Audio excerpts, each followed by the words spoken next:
UKLO 1 year masters. No IELTS required up to 5 years visa. High visa success rate. అంటే ఇంకా మీరు పొగిడించుకునే స్థాయిలోకి రాలేదన్నా? ఎక్కడొచ్చానన్నా అంటే నిజంగా ఇప్పుడు మాట్లాడదాం. ఇదంతా ఏం achievement చేసాం ఇది? కాదా? ఇదేం అచీవ్మెంట్ ఇది అచీవ్మెంటా మీతో పాటు ఇవాళ industry కి వచ్చిన actors. అవన్నీ అనవసరం. నా చిరంజీవి గారితో పాటు ఇండస్ట్రీకి వచ్చిన వాళ్ళు, పవన్ కళ్యాణ్ గారితో పాటు హీరోలుగా వచ్చిన వాళ్ళు, రేవంత్ రెడ్డి గారితో పాటు రాజకీయాల్లోకి వచ్చిన వాళ్ళు, చంద్రబాబు నాయుడు సమకాలికులు. చంద్రబాబు నాయుడు గారితో చాలామంది సమకాలికులు ఉన్నారు, రిటైర్డ్ అయిపోయారు, అయిపోయారు. చనిపోయారు. మాయమైపోయారు. ఆయన ఫస్ట్ టైం ముఖ్యమంత్రిగా ప్రమాణ స్వీకారం చేసినప్పుడు ఆయన మంత్రివర్గం ఫోటోలు చూడండి ఎంతమంది ఉన్నారు ఇప్పుడు. సెకండ్ టైం చేసినప్పుడు ఎంతమంది ఉన్నారు, థర్డ్ టైం చేసినప్పుడు ఇప్పుడు ఎంతమంది ఉన్నారు. Still today is young man, is fighter. Is a fighter. Yeah, Pawan Kalyan garu ఆయనతో పాటు హీరోలుగా జనరేషన్ ఆ టైంలో 25 ఏళ్ళు అక్కడమ్మ ఇక్కడ అబ్బాయి. ఇప్పుడు నేనేగా ప్రత్యక్ష సాక్షిని. సుస్వాగతం దగ్గర నుంచి ఆయనతో పాటు ప్రయాణించినాను కదా. అవును. ఆయనతో పాటు ఎంతమంది వచ్చారు, ఎంతమంది ఉన్నారు. ఎవరయ్యారు? పవన్ కళ్యాణ్ వాడయ్యాడు. చిరంజీవి గారు తమ్ముడు అయ్యాడంటే ఎట్లా? చిరంజీవి గారు తమ్ముడు లేరా? చిరంజీవి గారు చాలామంది లేరా? చిరంజీవి గారు బంధువులు లేరా? ఎందుకు పవన్ కళ్యాణ్ చిరంజీవి గారిని కూడా తలదన్నే స్థాయికి వెళ్ళాడు. నిజంగా మాట్లాడుకోవాలంటే నిజంగా మాట్లాడుకోవాలి అంటే నేను మనస్పాటి నాకు పవన్ కళ్యాణ్ కాదు. నన్ను ఆ స్టేజెస్ లో కూడా చిరంజీవి గారు కూడా ఆశ్చర్యపోయిన సందర్భాలు ఉన్నాయిగా. పవర్ స్టార్ అని అరుస్తుంటే అమ్మమ్మ చిరంజీవి గారు గ్యాప్ ఇచ్చి మాట్లాడకుండా నేను కూడా అంటే పవన్ కళ్యాణ్ గారి మీద కూడా నేను నా జీవితంలో ఒక ఈడు అద్భుతం ఆహాహా అని పొగడకూడదు అనే డెసిషన్ తీసుకున్నాను నేను. ఎందుకు పొగడాలి? ఎందుకు పొగడాలన్న మనం పొగిడించుకునే స్థాయికి రావడానికి ప్రయత్నం చేయాలి. అంటే మీరు ఒకరిని ఆ విధంగా చాలా అలంకారప్రాయంగా మీరు పొగిడిన సందర్భం ఒక్కసారి నేను చూశాను. అది పవన్ కళ్యాణ్ గారు. పవన్ కళ్యాణ్ గారిని పొగడపోతే నాది బతుకు కదన్న. పొగడపోవటం అంటే ఆయన మీద నా కృతజ్ఞతని ఎల్లబొట్టకపోతే నేను బండ్లా నాగేశ్వరరావు బండ్లా సీతకు పుట్టానన్న జీవిత సత్యం ఎంత నిజమో, మా తల్లిదండ్రుల పేరు ఎంత నిజమో, పవన్ కళ్యాణ్ అనేవాడు కృతజ్ఞతగా ఉండటం అంత నిజం. అది జనం అనుకోవచ్చు, పవన్ కళ్యాణ్ పొగుడుతున్నాడు రా, అది నేను అవసరం లేదు. నా జీవితం నువ్వు ఎప్పుడైనా చెక్ చేసుకో అన్నా. నేను ఎవరైనా సింహభాగాన ఉన్నప్పుడు వాడితో గొడవపడుతుంటా. రాష్ట్రాన్ని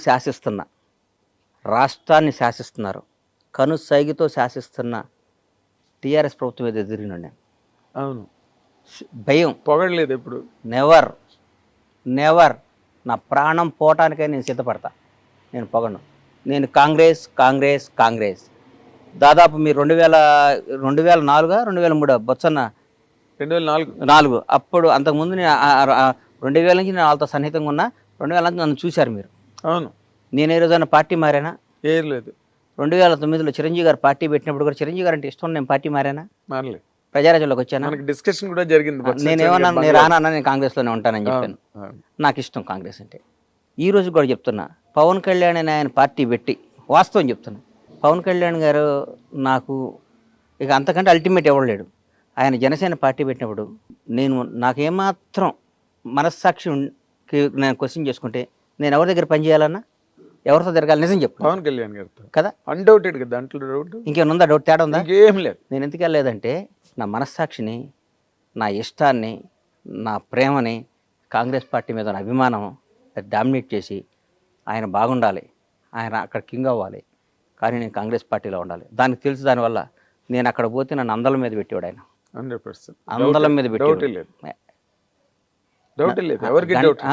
అందలం మీద పెట్టుకునేవాడు. అవును. రారా అనేవాడు, కూర్చోబెట్టుకునేవాడు. నాకు వేరుగా ఉండేది. నాకు అవన్నీ త్యాగం చేశాను నేను బికాజ్ ఆఫ్ కాంగ్రెస్ పార్టీ.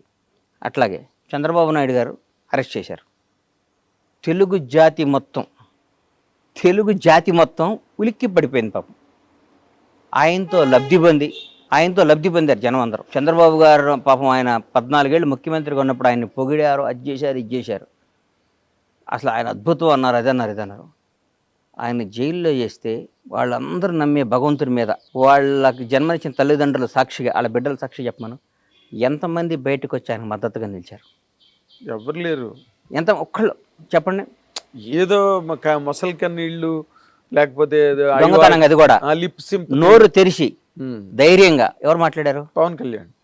తర్వాత నేను కూడా మాట్లాడాను. ఎస్. కేబీఆర్ పార్క్లో బయటకు వచ్చా, నాకు తెలియదు, వాక్ చేసుకుంటూ బయటకు వచ్చా. ఎవరో పాపం పిల్లలు వచ్చారు, వచ్చి కళ్యాణ్ బాబు పవన్ సేవ్ డెమోక్రసీ అది ఇదని పెట్టారు. అప్పుడే మెట్రో రైల్లో చేస్తుంటే అంతకు ముందు రోజు టీఆర్ఎస్ పార్టీ వాళ్ళు ఎవరో ఇక్కడ చేయడానికి వీల్లేదు, కేటీఆర్ గారే మర్చిపోయా, పెళ్ళి మీ ఊళ్ళల్లో చేసుకోండి, ధర్నాలు మీ ఊర్లలో చేసుకోండి అని వ్యంగ్యంగా మాట్లాడారు.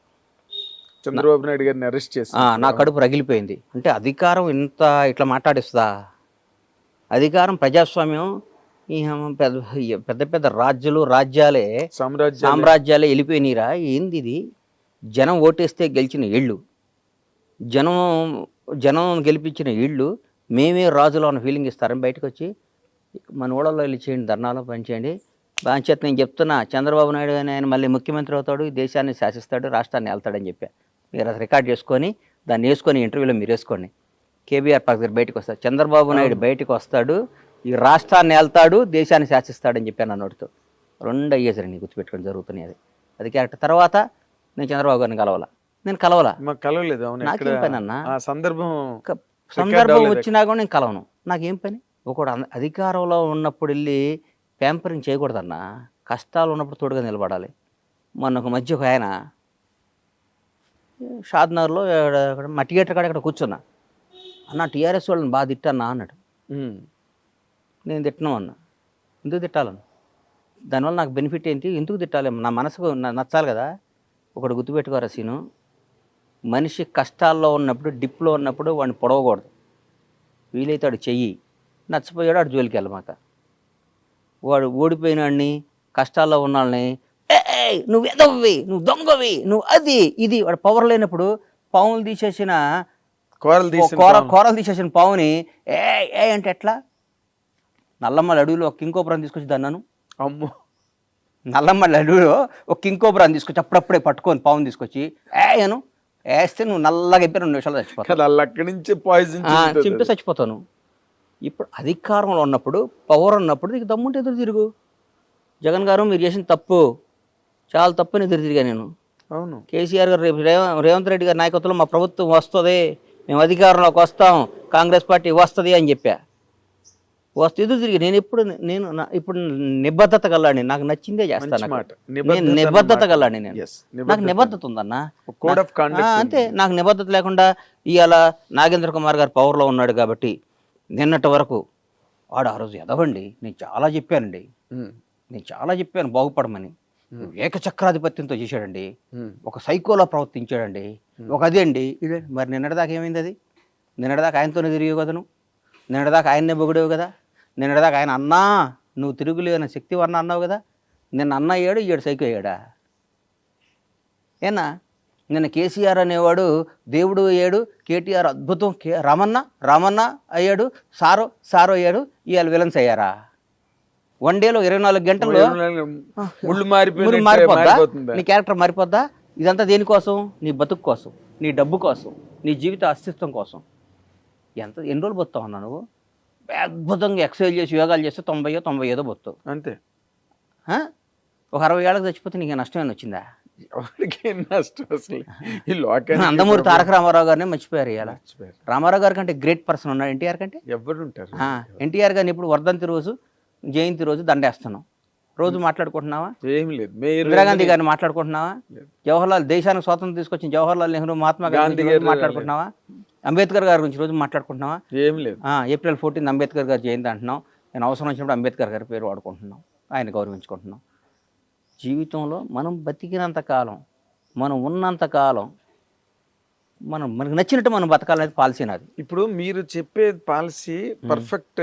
అది ఒక హ్యుమానిటేరియన్ ఆస్పెక్ట్ అండ్ జీవిత సత్యాలు అంటారే, అక్షర సత్యాలు, ఆణిముత్యాలు మీరు ఇప్పుడు వరకు టెంప్లెట్స్ అన్నమాట. ప్రతివాడు మా ఫాలో అవ్వాల్సినవి.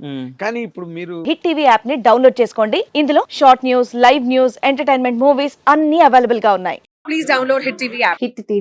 హిట్ టీవీ యాప్ ని ఫ్రీగా డౌన్లోడ్ చేసుకోండి.